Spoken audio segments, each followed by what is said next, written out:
কেমন আছেন সবাই? আজ প্রচণ্ড খরানি, মানে প্রচণ্ড রোদ পড়ছে। আর এই রোদে আমার কলার জমিটা, কলার গাছগুলার পাতাগুলো যে আছে, এই পাতাগুলা অনেকটা ঝিমাই যাচ্ছে।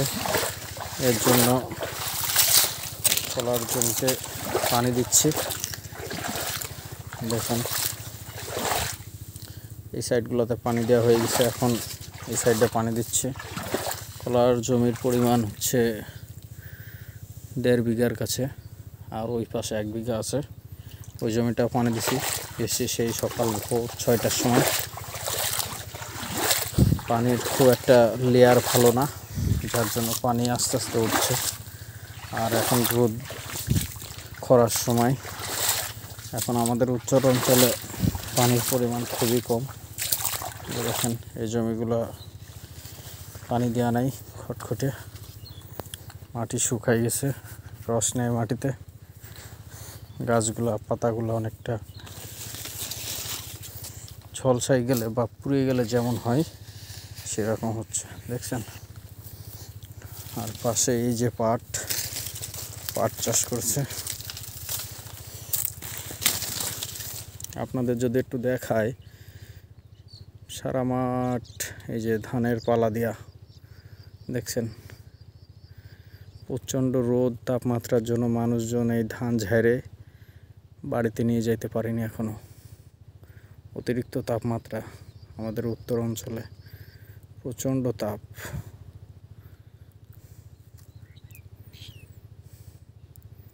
সকাল থেকে অনেক কাজ করছি।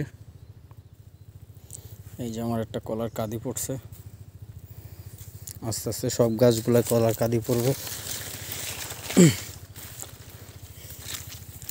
কলা গাছের সাধারণত এই যে কুশিগুলো আছে, এইগুলো আমরা কিছুদিন পর পর কেটে দিই, তাহলে যে বড় কলা গাছটা থাকে এটা ভালো দেখা যাচ্ছে। এটা যে খাবারটা খাইতো সেটা আর খেতে পারে না, এই গাছটা কাজে লাগে। আর আমার এই কলার জমিটা হচ্ছে দ্বিতীয় কাট, অর্থাৎ প্রথমবার কাটার পরে যে আবার গাছ একটা করে রাখা হয়, এটা হচ্ছে দ্বিতীয় কাট। আর দ্বিতীয় কাটে সাধারণত কলা খুবই সুন্দর হয়, বা কলার কাঁদিগুলো অনেক বড় বড় হচ্ছে।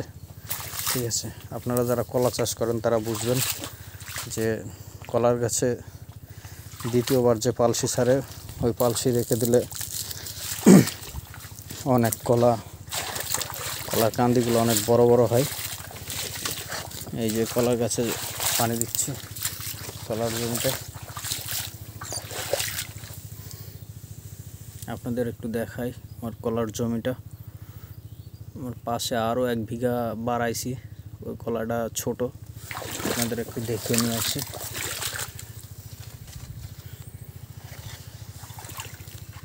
আমার এদিকে কলার জমিতে পানি হয়ে গেছে অলরেডি, তা আপনাদের একটু দেখে নিয়ে আসি।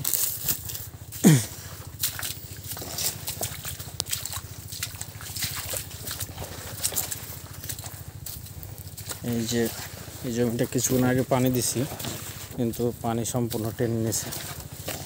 এখন প্রচণ্ড তাপমাত্রা, প্রচণ্ড খরানির সময়। এখন যদি পানি না দেওয়া থাকে, দেখা যাচ্ছে গাছগুলার যে বাড়ন্ত যে একটা সময়, সেটা থাকবে না। এই জমিটা তো কিছুক্ষণ আগে পানি দিছি। এই যে আমার আরও 1 বিঘা কলা,